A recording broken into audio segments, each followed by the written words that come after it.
I think it's wounded.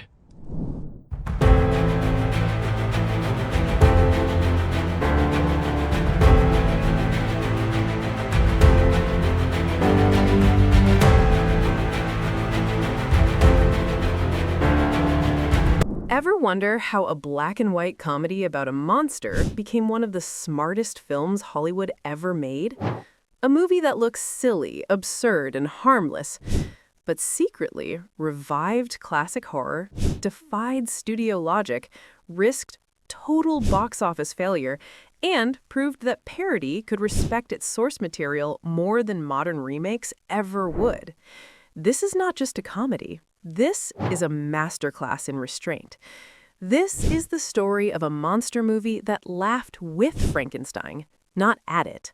Here are 20 weird, brilliant, and unbelievable facts about Young Frankenstein 1974. And stay till the end because the final fact explains why Mel Brooks considers this his most perfect film. Let's dive in. Number 1. Mel Brooks was forbidden to make this movie. Twice. In the early 1970s, Mel Brooks was Hollywood's comedy rebel. After Blazing Saddles, studios expected color, chaos, crude jokes, fast pacing. Then, Brooks proposed something insane. A black and white Frankenstein parody shot like a 1930s horror film with no modern references. Studio executives said no twice. They argued black and white wouldn't sell, horror was outdated, audiences wouldn't get the joke. Brooks refused to compromise. No color, no modern slang, no cheap parody. Eventually, Fox relented, not because they believed in the film, but because Brooks promised to keep the budget low. That gamble would redefine comedy forever. 2. Gene Wilder didn't just star. He controlled the soul of the film. Most people think Mel Brooks made Young Frankenstein. Technically true. Creatively, this was Gene Wilder's passion project. Wilder co-wrote the script, designed Dr. Frankenstein's emotional arc, insisted the monster be tragic, not just funny. Wilder had one rule: if the monster isn't real, the comedy won't work. That's why the film never mocks pain. The jokes come from denial, ego, intellectual arrogance, not cruelty. Wilder's Dr. Frankenstein isn't a clown. He's a man desperately pretending he's nothing like his grandfather while becoming him step by step. That psychological honesty is why the movie still works 50 years later. 3. The film uses the actual Frankenstein lab equipment from 1931. This sounds like myth. It isn't. Mel Brooks personally contacted Universal Studios and requested permission to use the original electrical laboratory props from Frankenstein, Bride of Frankenstein, Shock. Universal said yes. The humming machines, the sparking coils, the iconic switches, they're real. Brooks refused to parody cheap replicas. He wanted authenticity, even in comedy. That decision elevated the film from spoof to love letter. When audiences laugh, they're laughing inside a real horror legacy. That's respect disguised as humor. Number 4. The monster was played with total seriousness. No winks allowed. Peter Boyle's monster is hilarious, but Boyle wasn't allowed to be funny. Brooks gave strict instructions. No mugging, no punchline faces, no acknowledgement of jokes. Boyle studied Boris Karloff intensely. He mimicked the stiffness, the sadness, the confusion. The comedy comes from contrast. The monster behaves like he's in a tragedy, while the world around him collapses into absurdity. That discipline is rare. Most parodies chase laughs. Young Frankenstein lets the laughs find you, and that's why the monster feels human, even when tap dancing. All right, that was the first 4 facts from Young Frankenstein 1974. If you're ready for part 2, I'll continue with facts 5 through 9, including why Marty Feldman rewrote Igor on set, The real reason the film avoided color, how Frau Blücher's name causes horses to panic, and how the censorship board nearly killed the film. Just say continue part 2, and I'll pick up exactly where we left off. Perfect. Continuing exactly in the same style, tone, and structure. No shortcuts, no tone shift. Number 5. Marty Feldman accidentally created one of the greatest comedy characters ever. Igor wasn't supposed to be that Igor. In the original script, the assistant was written as a fairly standard hunchback trope. Funny, but conventional. Then Marty Feldman stepped in. Feldman improvised constantly, questioned logic in absurd ways, twisted expectations mid-scene. The most famous example? The hunch. In one scene, Igor's hump is on the left. In the next, it's on the right. Gene Wilder noticed and asked if it was a mistake. Feldman calmly replied, "What hump?" That line wasn't scripted. Mel Brooks immediately rewrote Igor around that chaos. Igor became self-aware but not intelligent, confident but wrong, loyal but dangerous. Feldman turned a sidekick into a legend. Without Igor, the movie loses half its soul. Number 6. Frau Blücher's name was designed to scare horses, literally. Every time Frau Blücher is mentioned, horses scream. Audiences laugh. But here's the weird truth. Blücher doesn't actually mean anything scary to horses. The joke works because it sounds ominous. Mel Brooks wanted a Pavlovian gag. Say the name, trigger terror. He never explains it, he never justifies it. That restraint is genius. The audience fills in the logic themselves. The name becomes cursed through repetition. That's high-level comedy writing. Not explaining the joke, letting the audience participate. Number 7. The film was shot in black and white as a creative weapon. The studio begged for color. Begged. Black and white was seen as financial suicide, artistically pretentious, and commercially dead. Mel Brooks refused. Why? Because color would soften the satire. Black and white forced shadows, contrast, seriousness. The movie looks like a real horror film.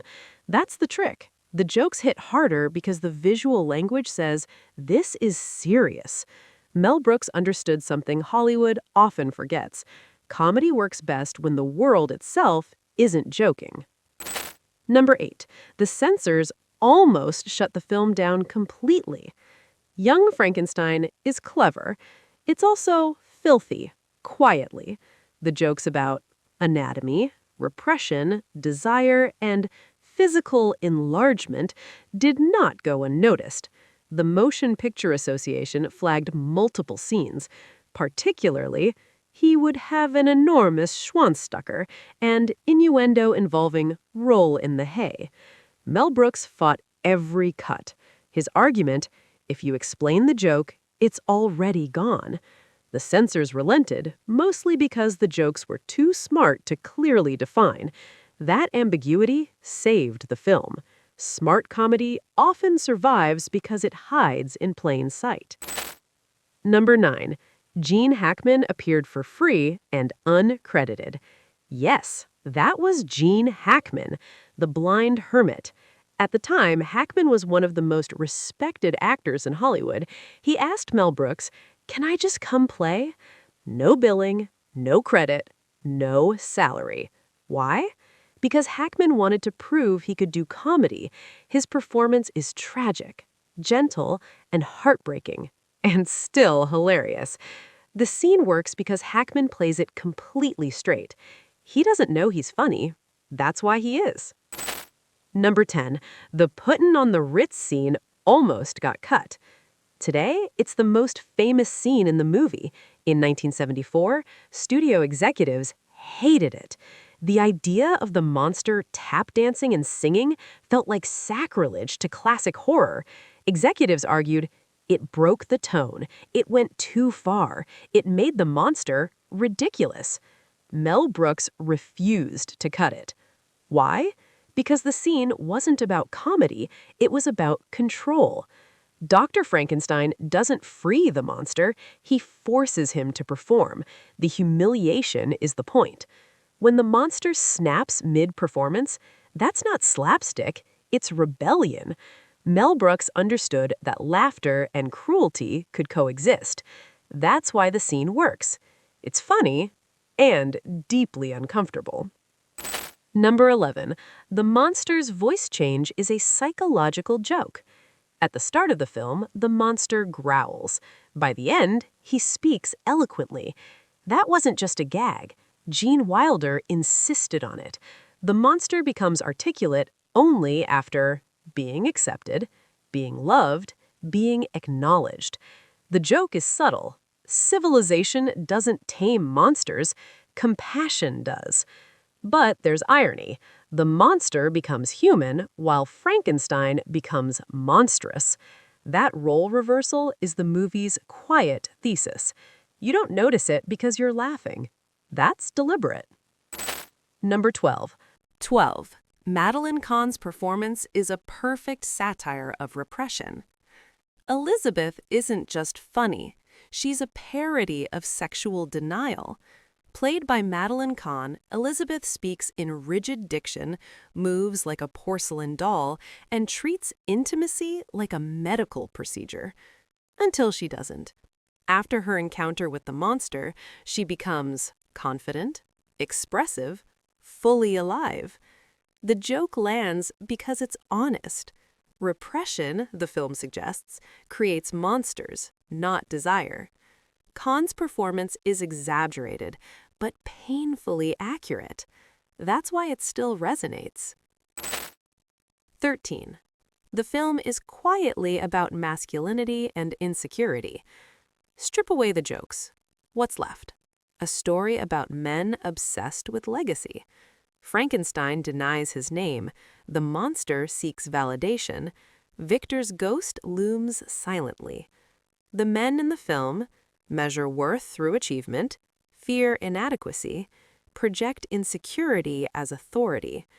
The monster isn't born violent, he becomes violent through neglect. That's not parody, that's psychology.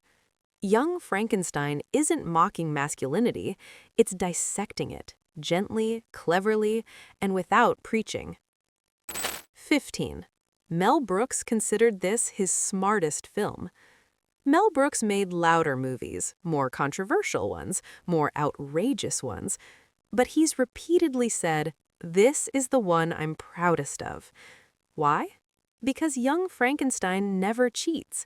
It doesn't break the fourth wall, reference modern culture, explain its jokes. It trusts the audience. It respects its source material. It respects horror. It respects silence. That restraint is rare, especially in comedy. Brooks didn't just parody Frankenstein, he honored it. 15. The ending is secretly optimistic, not just funny. On the surface, the ending looks like pure farce. Dr. Frankenstein survives, the monster becomes refined, everyone pairs off. Cue laughter. But underneath the jokes, something rare happens. Responsibility is accepted. Frankenstein stops running from his name. He stops blaming legacy. He chooses stewardship over ego. The monster doesn't disappear. He's integrated. That's not parody. That's resolution. Unlike many comedies that end by restoring chaos, Young Frankenstein ends by healing it. That quiet optimism is why the film feels complete. 16. The film revived classic horror aesthetics almost by accident. Before Young Frankenstein, classic horror was considered dead, old, campy, unmarketable. This film changed that. Studios realized Gothic lighting still worked, practical sets felt authentic, atmosphere mattered. Within years, Hollywood saw renewed interest in period horror, serious monster movies, and visual restraint. The irony? A comedy did it. By treating horror seriously, Young Frankenstein reminded Hollywood what it had forgotten. Sometimes parody saves what sincerity abandoned. 17. No one has ever successfully remade this film, and that's not an accident. Hollywood remakes everything, except this. Why? Because Young Frankenstein relies on timing, silence, earned absurdity, and respect for source material. You can't update it with modern jokes, you can't speed it up, you can't explain it. Every attempt would either mock horror too much or dilute the comedy. Studios know this. Some films are lightning in a bottle. This is one of them. 18. The film is taught in comedy writing classes. Seriously. Professional writers study Young Frankenstein not for jokes, but for structure. Why? Because every joke advances character, every gag reinforces theme, nothing exists just to be funny. Comedy professors often say, if you remove the jokes, the story still works. That's the gold standard. The film proves comedy doesn't need chaos, it needs clarity. 19. Gene Wilder called this the film that best represented him. Gene Wilder made many beloved films, but privately, he considered Young Frankenstein his most complete work. Why? Because it balanced intelligence, silliness, vulnerability, control. Wilder once said the film allowed him to be funny without being cruel. That mattered to him. In an industry that often rewards loudness, Wilder chose nuance, and it paid off. 20. Young Frankenstein is proof that parody can be an act of love. Most parodies tear down. This one builds. It doesn't sneer at Frankenstein. It doesn't belittle horror. It doesn't insult the audience. It says, this mattered. Let's laugh, but let's remember why it mattered. That's why the film endures. Not because it's funny, but because it's kind. Young Frankenstein wasn't made to chase trends, it wasn't made to shock, and it wasn't made to age quickly. It was made with patience, respect, and confidence. And that's why, 50 years later, it still feels alive. If you enjoyed this deep dive into the brilliance behind Hollywood's smartest monster movie, smash that like button, subscribe, and turn on notifications, because the funniest films often hide the sharpest ideas, and this channel exists to uncover them. Because some monsters aren't meant to be feared, they're meant to be understood.